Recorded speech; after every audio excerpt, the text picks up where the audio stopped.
Hello, welcome to AFCast. I'm your host, Malcolm, and today we're going to be talking about Operation Burnt Horizon, which is a new update that just came out for Rainbow Six Siege. And if you don't know what Rainbow Six Siege is, in summary, it is a first-person tactical shooter in a 5v5 on like some kind of smaller map, like inside a building, with some kind of objective. I won't really get into it because we're here for the update, not the actual game itself. So if you want more information on the game, just look it up or something. But anyway. Operation Burnt Horizon brings us one new map and two new operators, like usual, along with some like bug fixes, player comfort, etc. And the story behind this is that two operators who are part of some kind of like mobility, like crew, I guess, or something like that, they're following some kind of caravan and they have to make an unexpected pit stop, and they have to, like stop and fight these operators and whatnot. I don't know why that puts them on separate teams, because these operators are on one's on attack and one is on defense. But anyway, let's just get into it. So for our first operator, her name is Gridlock, and she is an attack operator. Her armor is 3 and her speed is 1. She has two primary weapons, obviously. One is an assault rifle and one is an LMG. The assault rifle is a F90. It's a pretty mediocre assault rifle, nothing really special to it. And then there's the M249 LMG, which is the same one that Capitao uses, except for now they have a new scope added in, which is kind of like the .44 pistol that came out in Wind Bastion. And so like the scopes are similar for those two is what I'm saying. And it's a really good scope, I'm not even gonna lie. But then her gadgets that you can choose between are breach charges and smoke grenades. And then also her secondaries. One is a super shorty, which is a 3-bullet, not 3-bullet, but it has 3 different bullets that you can load into the gun, one at a time, obviously. And it is basically a short shotgun. And it's actually really good for breaching and whatnot, but you do make a pretty small breach hole. And it's kind of just like a more powerful bailiff almost, which is the shotgun pistol that Maestro and Alibi have. But then her other secondary, you can have a pistol, which is the SDP 9mm, which I think is used by other operators. I just don't know who those operators are. But anyway, her unique ability are track stingers, and she gets 3 of these total. And basically what they are is these devices that she can throw into a room, which aren't actually affected by Jaeger devices, the ADS devices that he has. So they can't shoot them out of the sky. So you can't use them to waste them or anything like that. But when they land on the ground, they like create this like kind of spike razor wire on the ground. And then it kind of just starts popping out more in a circle around it. And then it makes another circle around that one, essentially creating a massive like AoE of just spike razor wires, essentially. And every time an operator moves on top of them, they get 10 damage dealt to them. And this isn't while they're standing in them, so it's not a timed thing. It's every time that you choose to move inside of the track stingers. And they do still slow you down, so that means you can't just try to run through them and deal with the damage. You are going to have to slow down and take the extra amount of damage. And this is really good for stopping retakes after you've planted the diffuser as an attack operator. Our defense operator is Mozzie. So Mozzie has an assault rifle and a submachine gun as his 2 primary weapons. His assault rifle is the Commando 9, which is just your average assault rifle, and then he has the P10 Roni, which is also just your average submachine gun. There's nothing really special about either except for the Commando 9, which is the assault rifle, has this really cool animation for reloading. But both of them are pretty equal to each other, so it's pretty close on preference. Same with Gridlock's 2 primary weapons. And then his secondaries are exactly the same as Gridlock's. So his gadgets that he can have are barbed wire and nitrocells. And you'll see, and I'll tell you why he has nitrocells in a second after I explain his unique ability. And his speed is, he has a 2 speed and a 2 armor operator as well. And his unique ability is called Pest Launcher, and he also gets 3 of these. And essentially what they are these things that he can load into the separate gun that he has, which is just a launcher, hence the name Pest Launcher. And he shoots these almost like spider robots onto some kind of platform. And if a drone comes in any radius of this pest, then it will jump onto the drone and hack it, and then you can use it as a defense operator instead. Now, you can hack Twitch drones, which are really nice because then you can do that against attack operators, and use them to take out anything that they might be using to try and benefit their team instead. So that it is really useful, but the thing is that the color does change on the drone while you are using it from red to blue, but then it will switch back if you're not on the actual drone. And then attack operators can obviously shoot it, and they'll get positive points instead, but they also can't get it back. So once Mozzie has a drone, it's gone for, and you can hit a drone directly with the pest launcher, but it is really hard to do that, so I'd advise shooting a little bit in front of it or try to trap it somewhere. But drones do get a notification when they are nearby a pest. So try to look out for that now, because people are going to have to be way more cautious. And honestly, that's why they have a nitrocell, is because if you can get information with the drone, then you're able to, throw the nitrocell to where you found that information and possibly get a kill. And I know for a fact that I've done this once, and it is very helpful because drones are kind of like, yeah, it's just, they're kind of OP. I don't want to say they're OP, but they're really good ability that they've put onto defense, and so it's really nice. But I will say that people have also been getting really, really jumpy with drones now. Like at one point I was droning, and some random that was on my team shot the drone because they thought it was a pest drone. So it is kind of annoying in that sense, but once people get more used to it, I bet you it will smooth out a lot more. But it is really helpful, but it is also really easy to spot, especially when you see a drone come right towards you that is lighting up blue instead of red, and you're just being spam spotted. So don't think you can be super sneaky with this, but you can be sneaky sometimes.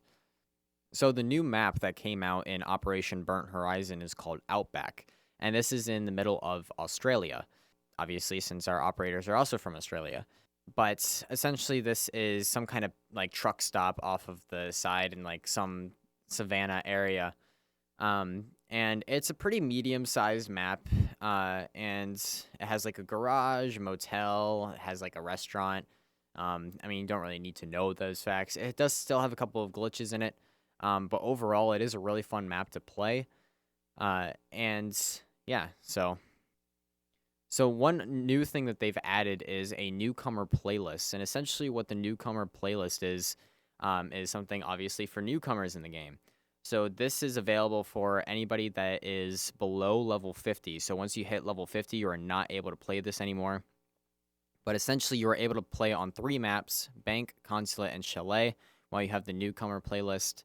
And it will give you, like extra time, and it will also it basically has the previous casual.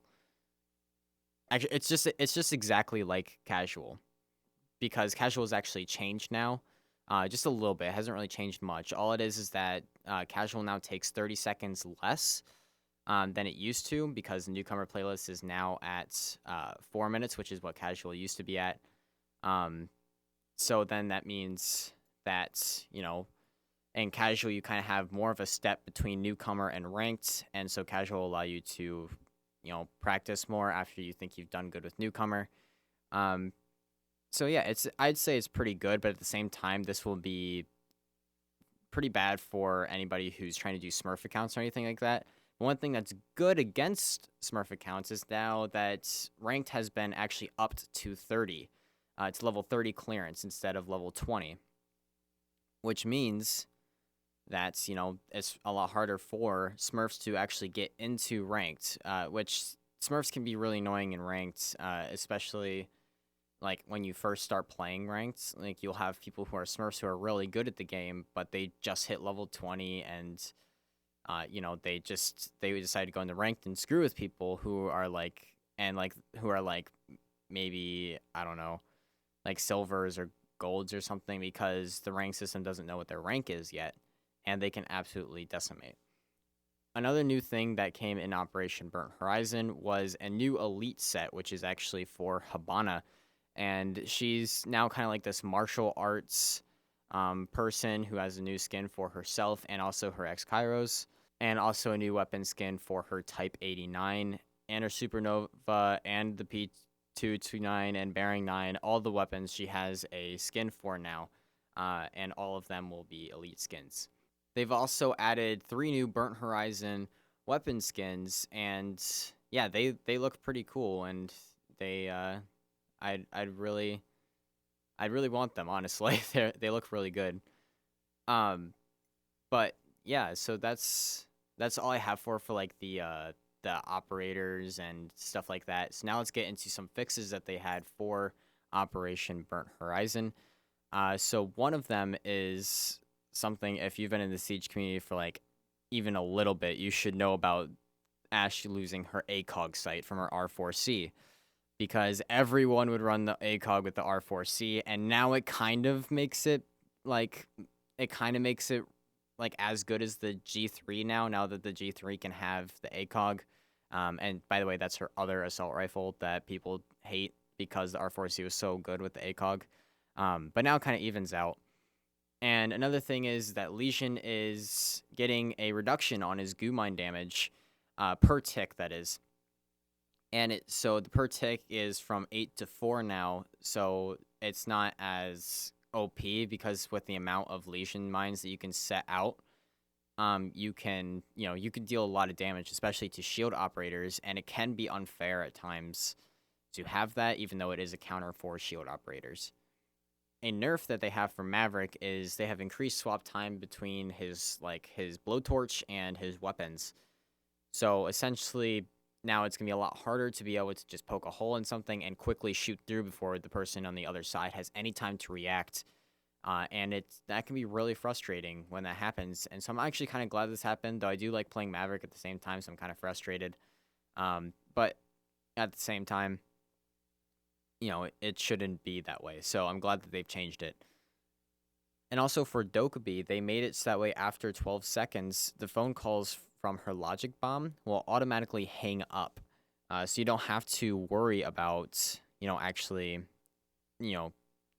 like hanging up at all. Like you won't have to be sitting around an entire round just hoping that someone doesn't push in if you're like the last player or something like that against a Dokkaebi. And they call, you can just wait for the 12 seconds to go away, and there you go. And also, how it was before is that the only way that you can like get it to hang up was either you were already in a mute jammer or you had to hang up. But now you can walk in range of a mute jammer and it will automatically hang up for you, so you don't even have to wait for those 12 seconds. So Dokkaebi got a major nerf. So it kind of sucks, but at the same time makes her more fair because everyone played Dokkaebi. And it was kind of OP, especially when you mixed her with Lion and Jackal. So now that triple isn't as OP anymore, which is nice, but they still can bring in a lot of power for your team. Now, there is also a lot of talk about Capitao's area of effect being, his the size of his area of effect increasing for his fire damage and smokes and stuff like that. And then that they also reduced the damage per tick. But that's actually not true anymore. They reversed it back after they beta tested it. So that those effects will not be included in the Operation Burnt Horizon. So, yeah. And then the last one is Clash, and they are removing the muzzle brake on the machine pistol, just making it slightly worse now that it is fully automatic instead of a 2-shot burst. So yeah, so those are some changes that they made to operators to make the game more fair. So now I'm going to get into some game balancing, improvements that they made onto the game. At least, we think it's improvements. So they did a huge change on breaching charges. So the deployment of breaching charges is way faster now. And the damage on attacker's side, so the side that you blow it up from, is reduced from 150 to 50. So you actually won't die anymore from blowing up the breach charge on your side, but you will still take half your damage. So you will have to watch out for that. but they have increased the damage area of effect on the defender side of it, which means that if you're off to the side of the breach charge where it used to not be able to hit you, it will still be able to hit you. But it does, obviously, as the area of effect starts to reach, as the area of effect kind of spreads out, it'll obviously do less damage. So it's not like it'll do all 150 damage to everyone on that side in that area. So it does decrease after a certain amount of range, and then it'll keep decreasing after that.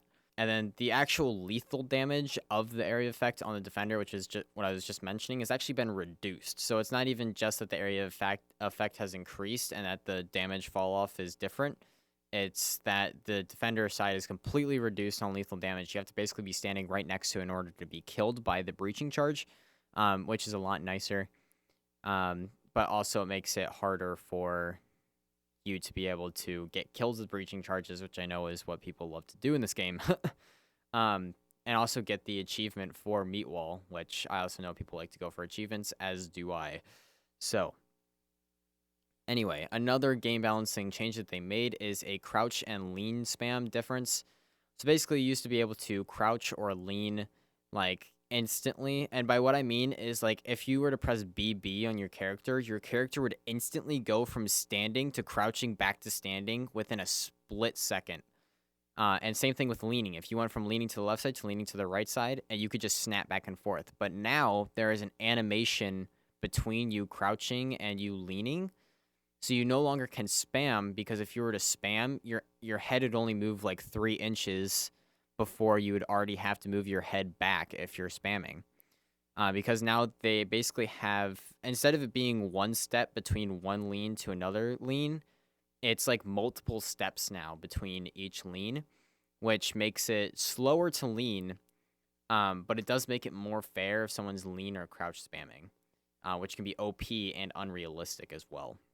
Something they changed for player comfort in the game is they have made an advanced deployment, is what they have been calling it. And so basically what this is that they've made it so that way it automatically has the advanced deployment setting turned on, the gadget deployment, that is. So that means that you have to be able to hold X instead of just pressing the button near something.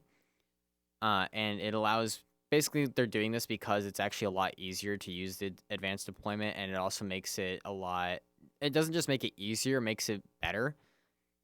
Because then you can more so choose where you want to do it instead of keep bringing it up until it finally works in a location.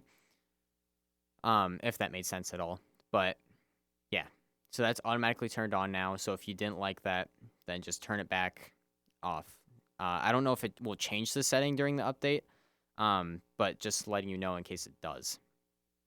So now they've also changed the shield the shield operator's rotation. So what people used to do as Monty or something like that, they would stand in the middle of a room and then they'd quickly just spin the joystick around, so that way their operator would just go flying around, basically creating a full body shield the whole way around you. But now they've made it so that way the shield actually takes longer to catch up with the rest of your body while you're turning around really fast. And also while you're actually moving. It used to be that if you changed where you're looking in place, if you were to look right or something like that in place, it would make no noise. But now you hear the step that you take whenever you look right. So that's also a thing for someone who's hiding in a corner or something like that, is that you are now able to hear them through the wall or whatever, which is kind of annoying because, I'm not used to that. But what you gonna do? And also, it's a lot better for the actual game health itself, so it's nice. So another thing that they also added into casual that I forgot to mention was that they're actually making it so that you can choose your spawn. And I don't know if this is the same for newcomer or not, but in casual you are able to choose your spawn. You're able to choose your spawn location, and I think in newcomer you're actually able to choose your defense location as well. But in casual, they do allow you to see where your defense location is and also choose where your attacker location is. which makes it a lot better to, I guess, practice for ranked if you want to choose specific operators for a defending spot or something like that you would do in ranked. They also did a lot of bug fixes in the game that makes the game so much better. And I'm not going to go into all of them because there's obviously a lot of bug fixes that they did. And they'll also be doing a mid-season reinforcement is what they call it. But if you do want to look at the bug fixes, then you can look it up yourself. They shouldn't be hard to find at all. Just look up Rainbow Six Siege update Burnt Horizon, and you should be able to find it if you look up patch notes for it. Anyway, that is all I have time for today. So you can check out our websites, our Twitter, our Instagram, and our Discord in the description, along with the music that will be at the intro and outro of this podcast. But anyway, besides that, game on.